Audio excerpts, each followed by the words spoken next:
Today I want to talk about electrical issues that you may not be aware of that are extremely dangerous in an RV. Hi everybody, it's Steph from Deb's RV Services and welcome to today's video. I am a certified inspector and a registered technician. And if you are new here, welcome. I have a goal of reaching 10,000 subscribers by the end of 2025. So we have a whole year to do it, and I welcome you to subscribe to my channel if you like what you hear.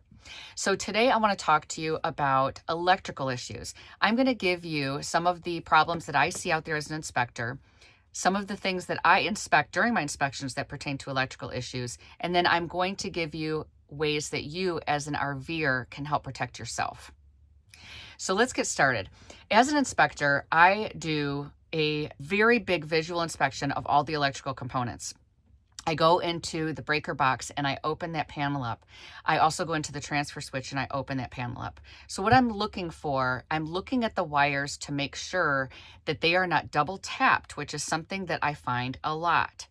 And I also am looking to make sure that they don't visually look discolored, like where they're getting brown or black or melty looking, anything that looks like the wires have been overheated. You can also have the gauges can be incorrect. So I'm looking for that as well, which can also create overheating if they're not the right size.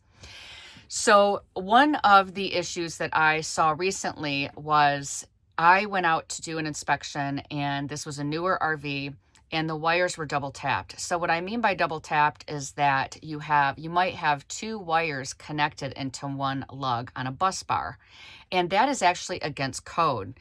You are not supposed to do that when you're building these, and I don't know why, but I do see it all the time. It can create a big problem because say you're driving down the road and the connection is not tight enough, it can come loose. It can create a short or an arc. I mean, there's all kinds of issues that can happen. It can overheat. So you don't want that to happen. And there's plenty of room on these bus bars where you can add their own individual connections. So they shouldn't be double tapping it. I recently went on one and there were two neutrals on one lug, and then there were also two ground wires connected on the same connection. So I wrote that up, that needed to be changed out. So I see it in the transfer switch and I see it in the circuit breaker box, and I'm looking at both. Now, the breaker box is your normal in-house breaker, which has the DC side, where your fuses are, your 12-volt side, and then it has the 120 side, and you'll see all the little breakers there. The only way that you could see past that is if you were to unscrew the panel like I do as an inspector.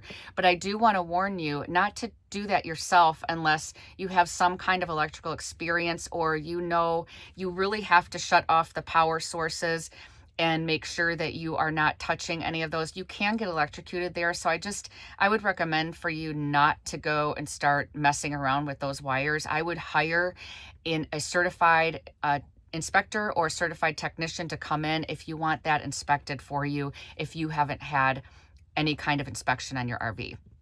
The transfer switch is something that you would find on a motorhome or any RV that transfers power to another source. So for instance, I have a generator and I also would have shore power. So you would have the outlet coming in or the power source coming in from shore power. You had to have the power source from the generator. So it has to transfer power. So I open up the casing on that and I'm just looking at the wires visually and making sure that they don't look like they've been fried or discolored, or that they're not double tapped. So, and usually you find those transfer switches, I find them in cargo bays. They're sometimes up on the top or along the side, and sometimes it can be you have to take off the front panel. So those two areas are super, super important during an inspection to make sure that you don't see any of those issues before you take off in that RV, or if it's a used RV, that you don't see existing issues from the prior owner that weren't taken care of.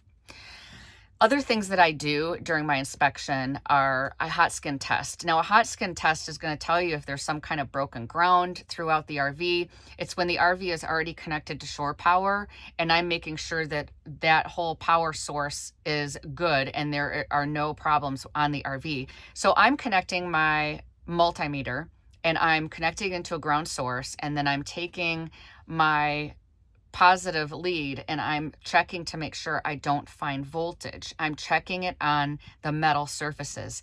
If you, the user, the RVer, were to take your hand and place it on these metal surfaces, you might feel a little bit of a shock. So if you've ever been walking in your RV and you step on the, say you step down on your stairs that are metal and you feel like a jolt of electricity, that could mean that you have hot skin. So I do this in my inspection. I go and I check to make sure there's not hot skin in the RV.